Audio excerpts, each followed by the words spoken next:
Infertility is a very sensitive subject for the obvious reason that procreation is at the heart of man's existence. So when in 1978 Dr. Patrick Steptoe and Robert Edwards pioneered a new treatment for infertility at Old Hospital in England, it was a transformative moment in the history of humanity. The process known as in vitro fertilization, now popularly referred to as IVF, gave birth to hope for millions of women who were previously considered infertile. In Nigeria, Professor Osato Giwa Osage and Professor Oladapo Ashiru broke the ground as the science and practice of IVF spread worldwide.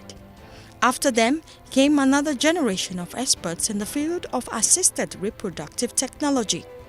One of them is Dr. Ibrahim Wada, who is now synonymous with IVF. He has produced 3,000 test tube babies and still counting.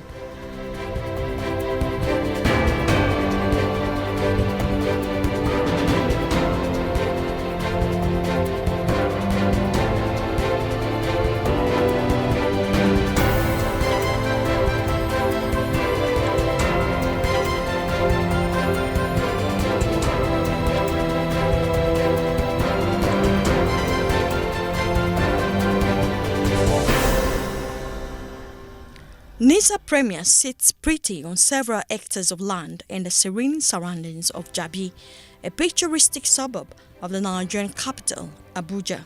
This is the art of operations of Dr. Ibrahim Wada, a consultant in obstetrics and gynecology who has become the face of assisted reproductive technology in the city.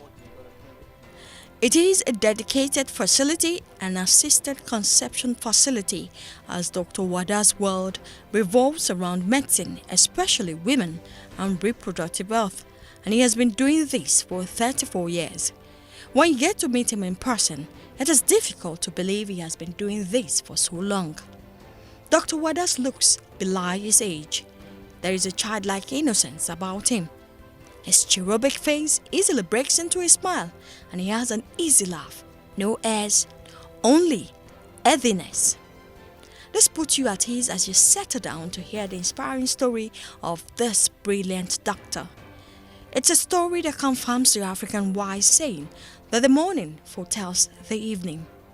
He showed his promise early in life, graduating as the best student of Government Secondary School Dekina in 1974. The brilliant lad then earned the MBBS degree from Ahmadu Bello University Zaria and went on to the Jos University Teaching Hospital Jute for residency. Here, Dr. Wada earned the distinction of emerging the first student from youth to pass the specialist examinations of the Nigerian and West African postgraduate medical colleges. Dr. Wada proceeded to the UK for more specialist training and obtained the MRCOG in 1988 and went on to serve as Clinical Research Fellow in Reproductive Medicine at Manchester Facility Services and St. Mary's Hospital, Manchester. He returned home quickly and dived into the world of IVF. I wanted to come back to Nigeria from Cambridge, do the IVF in a public hospital, the Gwagwalada Specialist Hospital then, and then let it multiply across the country. It wasn't about me or private practice. So the problem why NISA came to be was the governmental system was a bit slow, not responsive, even though I can't say there was no political will, there was a will, but the machinery and the methodology of making it happen, because of competing demands of other healthcare needs and so on, it didn't happen fast enough. So I'd been back from Cambridge to Nigeria with a big flaming herd that could make anything happen, and there was this herd being allowed to cool down. The challenge was answered by NISA.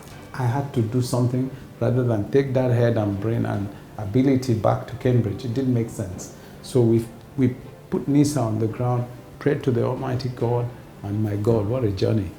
It achieved the first test tube baby by its means in 1998.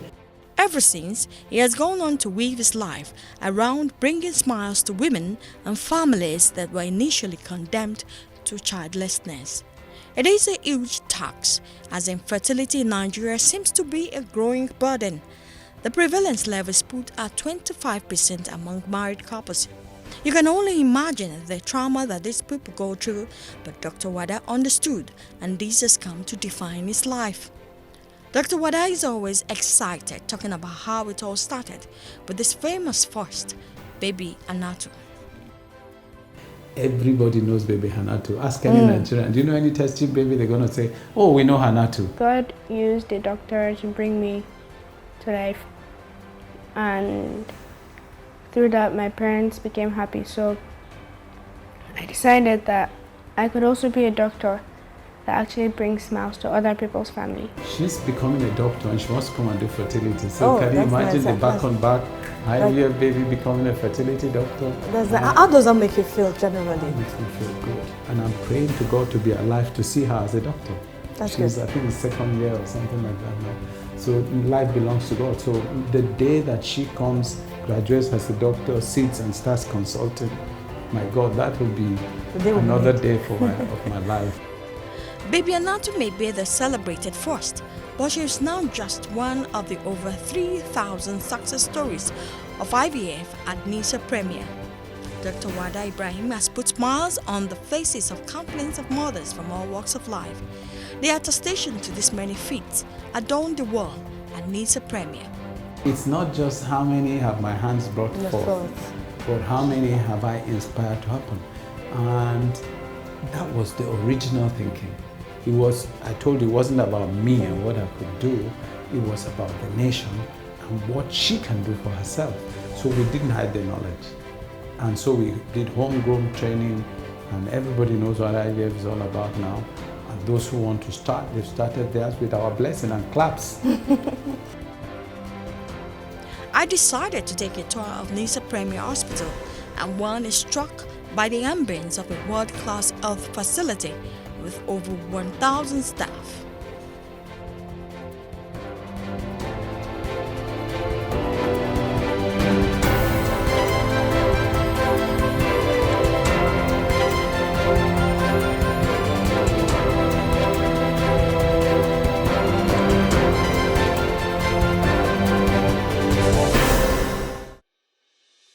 One of the staff, an embryologist, takes me to where I term the miracle room. As small as this place could seem, it would actually surprise you that this is where the magic happens. I call it magic because according to the doctor that I spoke earlier to, they said this is where the eggs are being collected and transferred into the embryo. And that is what IVF is all about. So many have benefited from this miracle room, as Dr. Wada's reputation has spread far and wide. Some even come now from outside the shores of Nigeria. However, IVF can be expensive, and Dr. Wada knows that many couples who require this treatment cannot afford it. This takes us to another chapter in the story of Dr. Wada Ibrahim, how he championed the public-private partnership, PPP, that saw him taking over a public hospital and turning it into an efficient operation.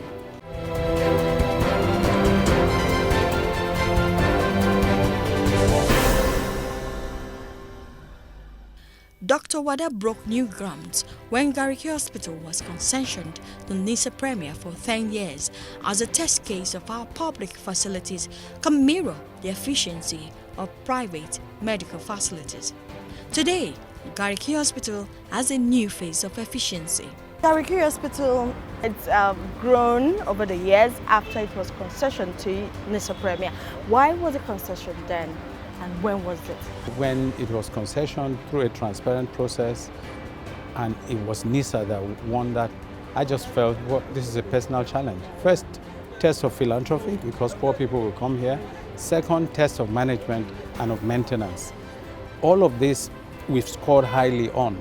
It's not perfect. It's not perfect by any chance, but I believe that it's a viable alternative to totally government-funded hospitals. Attitude of people to clients, the idea of non-bureaucratic way of treating healthcare, the idea of not going on strike, no industrial disharmony, the idea of investment that is not limited by what government can afford at any given time. It's a nice idea for a country that wants to move forward. Now, that brings me to the question of the PPP. Is that the right path for Nigeria? I'm convinced certain aspects of our healthcare, the secondary and tertiary aspects at federal and state levels, need some arrangement, some public-private arrangement that fuses the strengths of both sides, provided the interest of the public is protected. What is the interest of the public? They want to access healthcare, they want to be able to afford healthcare. This can be addressed under a PPP situation because it creates efficiency, some level of competition, and access will be through health insurance programs. Dr. Wada also provides IVF treatment at reduced cost to a limited number of people at Gariki Hospital. It is a social service that provides a window for many who knew of IVF but could never think of exploring it because of the cost. Aside from this, Dr. Wada is obsessed with the big picture of the state of medical care in Nigeria, especially medical tourism, which has seen Nigerians spending billions of dollars seeking attention for all sorts of medical conditions abroad. She has her own, NISA Premier now provides a full range of medical services. How positioned is NISA Premier right now? NISA started mainly focused on women in 1996 and solving the fertility problem. Once they solved that, and people were getting pregnant with twins, triplets, and so on, we started scratching our head. They will go to a public hospital and be disappointed. No light, bad attitude of people, not caring. You imagine carrying a baby after 20 years, 10 years of infertility, and you go to a public hospital, they treat you anyhow. And sometimes they lost. So we had to then grow a maternity division to look after the pregnancies and then ferry the children to public neonatal things. But that wasn't even good enough. We then had to do neonatal. And then as our children were growing, we had to do pediatrics and so on and so forth. And family is used here, we have family medicine. NISA is on the move. It's a developing story. I don't know where it'll be in 10 years' time, but honestly speaking, especially if we are able to complete the NISA International Hospital, we will talk where other countries are talking.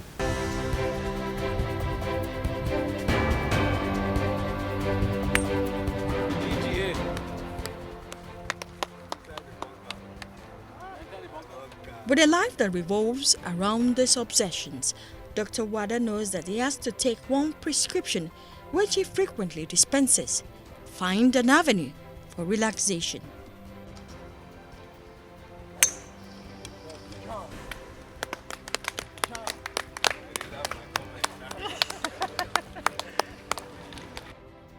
This took us to the IBB Golf and Country Club in Abuja, where Dr. Wada tees off regularly to strike a balance between work and relaxation. With your kind of busy schedule, managing hospitals and managing patients, I guess this is a form of relaxation for you. Now, how many times do you golf in a week? I try to golf at least once a week, but quite often I'm able these days to put 2 or 3 golf sessions a week. And I hope I'll be able to sustain that.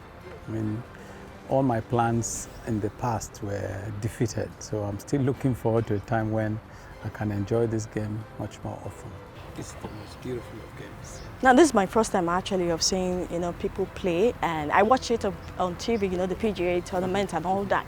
But the most pressing aspect for me, the most difficult aspect for me is walking all this way. Yeah. Wow. It's a natural exercise. If you do 9 holes, you're doing between 4 and 5 kilometers. If you do 18 holes, as we aspire to do most of the time, you're doing almost 10 kilometers of walking. What an exercise, and a natural exercise at that. So yes, it's nice. A lot of these people are truly exercising, but it doesn't look so. They are relaxed, they are joking, they are enjoying themselves, but they're putting in a lot of effort. I think it's not actually fair because I'm sweating out, really sweating out. And to think that I'm on a flop like this, I had to remove the heels. Of course, you can't try that with heels. But then it's been an amazing time, and we're still on the journey of, it continues. Yes, our journey continues. We're going to do 18 holes this morning, and we'll have done 8 to 10 kilometers of walking, and the day starts from there. For a first-timer like me, It was one walk I would never forget in a hurry.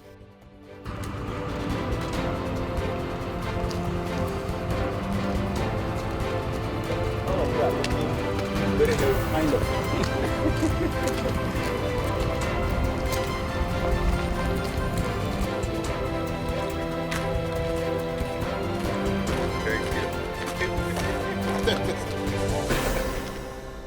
This line of duty, Yes. how would you describe it? Yes. Well, he's a good man. He's very hardworking, very sincere, very committed, very disciplined. He has a focus.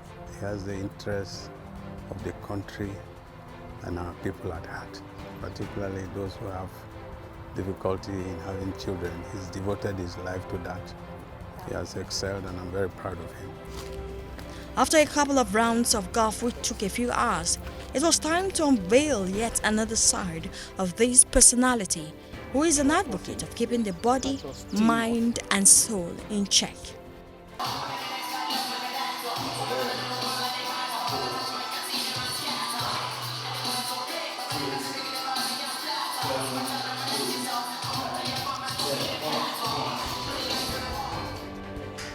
A look round the facility, key things are visible. One place designed to unwind, rejuvenate and relax.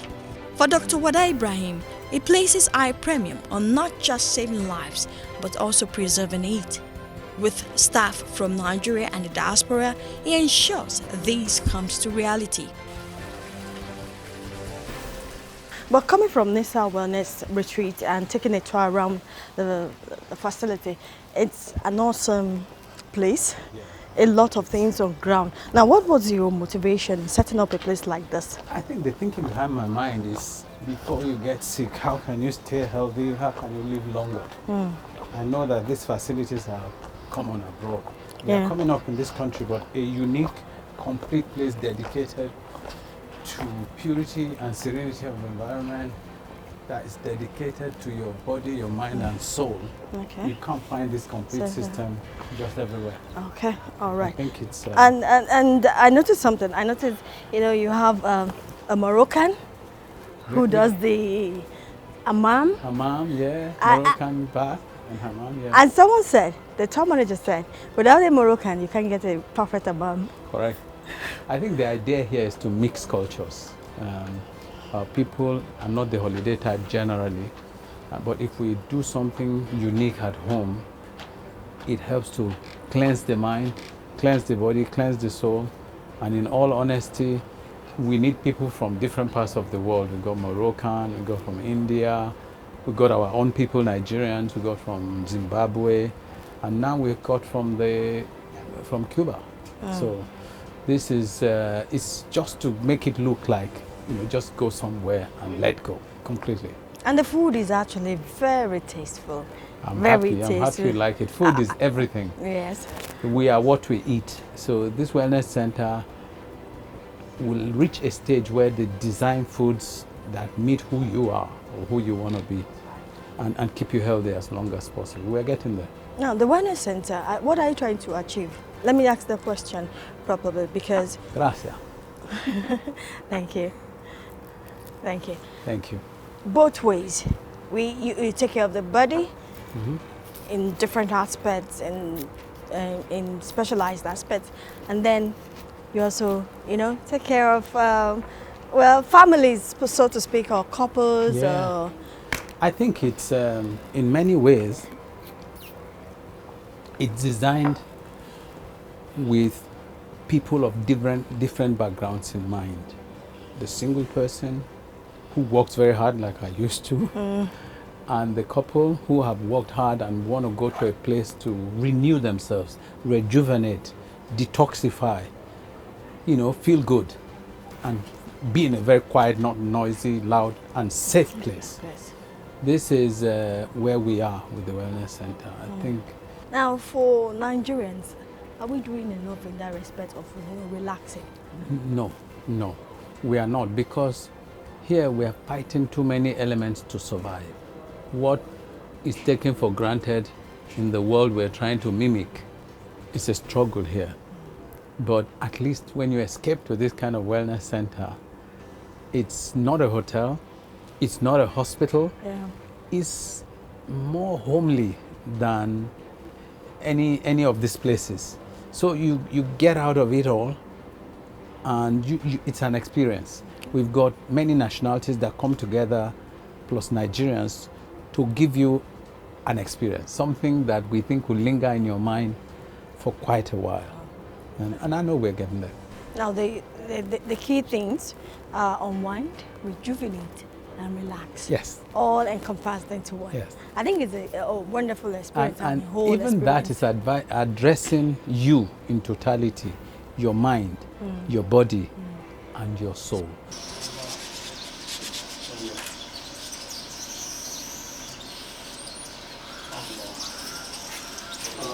A firm believer in the supreme being, Dr. Wada Ibrahim has consistently embraced excellence. Combining the wellness of mind and body, he has taken these to new heights. His accomplishments in healthcare remains eternal, and he is not willing to hang his stethoscope anytime soon. He feels he still has a lot to achieve, and his best is yet to come. In all this, there is one thing that is not lost on me. Dr. Wada is obsessed with putting a smile on the faces of those hitherto deemed infertile. But he is also an astute businessman. He has an MBA which has sharpened his business edge. But always you cannot miss the doctor with a ready smile who has put smiles on the faces of thousands of women who would have experienced the joy of holding their own babies in their arms. It is what he lives for and why the name Dr. Ibrahim Wada reverberates. Passionate and highly driven. His holistic approach to healthcare is unparalleled to none in the country today. For him, it has been years of consistency, focus and hard work, one ably supported by his family. Tell us about family values and, your family generally for you.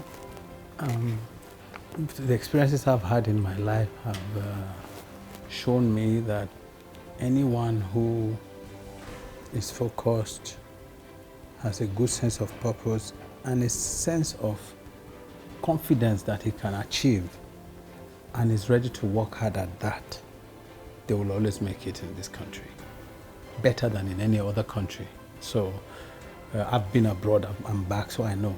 And these are the elements that I pass on to my offspring, my children, that these elements, with God's help, and that is where prayers and the scriptures come in, you can't fail. I also tell them that getting rich quick, which seems to be the order of the day for the youth of this country, is not really an option. It's almost like if life is a journey and you want to race through it, you're going to crash somehow and destabilize yourself, and then you don't get to the end in good condition. So why not listen to the adage, slow and steady wins the race? Why not listen to the adage that when you're on a rough road, you slow down? When you are on a hill climbing, you put a lot of energy to it. When you're on a bend, you slow down.